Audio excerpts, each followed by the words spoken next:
Moving on, I wanted to talk about the New Orleans Pelicans again because they had been on a little 4-game winning streak before their loss a couple nights ago, but uh, two games ago, Josh Hart had 20 points, 17 rebounds off the bench, which is like a crazy stat line. He's a guy who comes in and does a little bit of everything for them. But the person I want to talk about the most is Zion and what the changes have been recently and why that's leading to a little bit more of Pelican success. They did lose to the Chicago Bulls, which was a tough loss, but we are seeing signs of them starting to figure things out on both ends of the floor. Zion's giving a little bit more effort defensively, but specifically I want to touch on the adjustment that they've made on the offensive side. Zion traditionally, at least in the NBA, has been given a lot of post touches, and that was not what he ever was at Duke or in high school. He grew up with a lot with the ball in his hands and was forced to do a lot of playmaking. And I think you can start to see the Pelicans making that adjustment. Zion's been running a lot more pick and roll with smaller guards setting the screen, which is just a frightening thing for opposing defenses because if you switch that, Zion's going to kill whoever is guarding him with his strength and quickness. Like, even if you're the quickest guard in the league, it's still tough to stay in front of this guy. Like, he's just got such an explosive first step. And so, or you pick your poison and you don't switch it, but then you've got a guard kind of hedging Zion, which, yeah, it's just, he can kind of dominate that big on small matchup really effectively.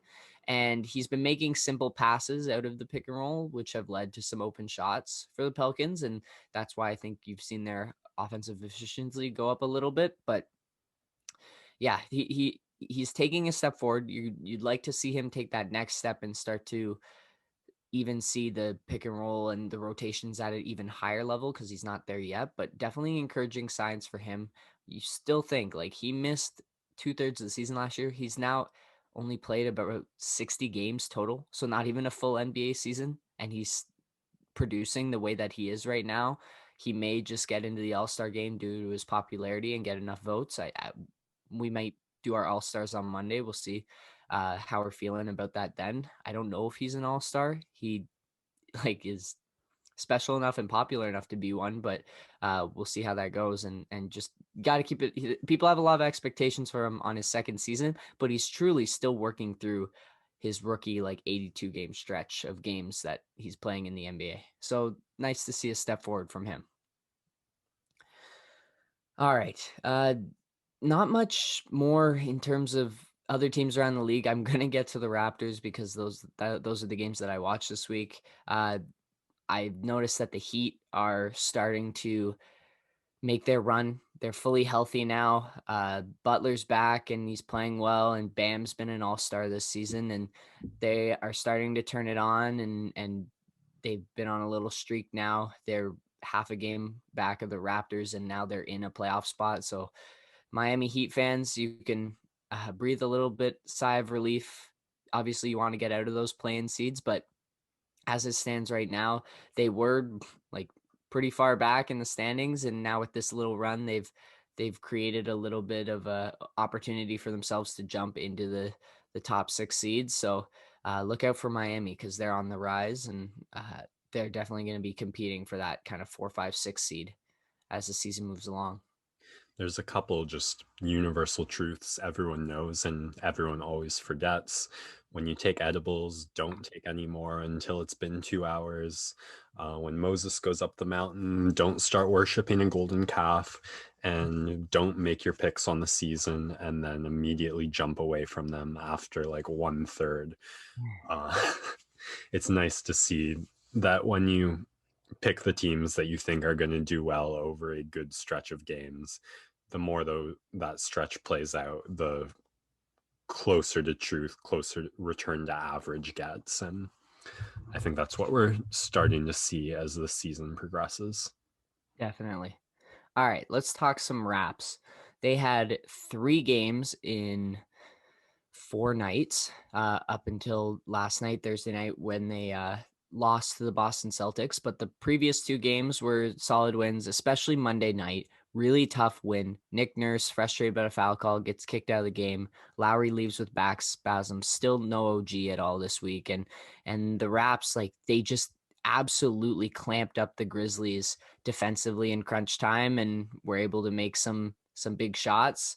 And that was a really key signature win for them on the season. They move on and basically dominate the Wizards, who refuse to play defense at all, and very disappointing. I finally got to see like a full game of Russell Westbrook this season, and I was very underwhelmed. He has a couple moments where he explodes for layups, but he's settling for a lot of jump shots. He's complaining to the refs about calls every other play, and obviously Lowry does it too. But Westbrook just seems more depressing, where he's looking for it as a way out rather than just a dialogue that he creates the whole game to try and uh, get a couple extra foul calls like Lowry does. Um, yeah, it's really disappointing to see how far Westbrook has fallen. You hope that he's still probably dealing with a little bit of an injury, so that way you can come up with an excuse for why he may bounce back. But yeah, I feel bad for Bradley Beal, who's been putting up insane scoring totals. He didn't have his best game against the Raptors, which is a first because he usually destroys us. But um, yeah, I feel bad for him. He'll be an all-star this year after getting snubbed last year. And this Wizards team really has to figure out soon what they want to do with Bradley, because obviously they're not going to be contending anytime soon with this roster. I saw some quote this week about like gravity is just not on our side. Like maybe if we're standing on the moon, these shots would go in or something. Like it must just be so frustrating. Yeah, Bradley's been creating some open shots for others because he's getting so many people targeting him on the offensive side of the ball, but some of those shots aren't falling for their role players, which is making it even more frustrating for him. But the biggest thing with the Wizards is they just don't play defense at all. They really don't. They have Alex Len starting now, who we cut, which says something. And he actually was okay in this game, and uh, yeah, it wasn't too bad. But yeah, they need someone to play defense because Boucher just absolutely postered the rookie Denny Avdia. That was an epic dunk, two hands with contact. Probably should have been an and one. Uh, that was kind of the epitome of that game on Wednesday. And then the Raps go back to back. Not an excuse because Boston was coming off a long West road trip, and that first game back is usually tough for that team. But the Raptors, they did a really good job containing Jaylen Brown and Jason Tatum in this game. It was just Semi Ojeleye, Peyton Pritchard, Kemba Walker in the end, uh, spread out along like 5 or 6 bench guys. The Boston Celtics added up to about like 50 to 60 bench points.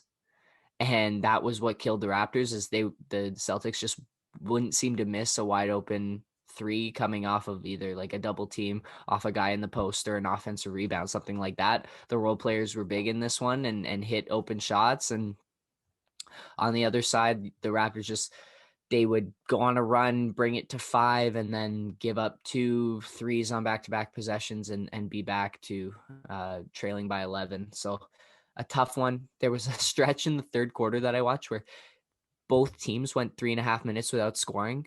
It was like the sloppiest, just most bizarre. I think Norm missed a wide open layup and Pascal missed a layup, and uh, Tatum missed a floater from in tight, and Tristan Thompson got blocked a couple times. It's just a bizarre 3-minute stretch where no one could score. And in the end, it was Grant Williams breaking the drought with like a 10-foot push shot, which just, of course, like Grant Williams was the one who broke the run. And that was kind of the defining point for the Raptors. They had enough stops in that game to make it close, and then couldn't convert. And then one random Semi Ojeleye three was a dagger.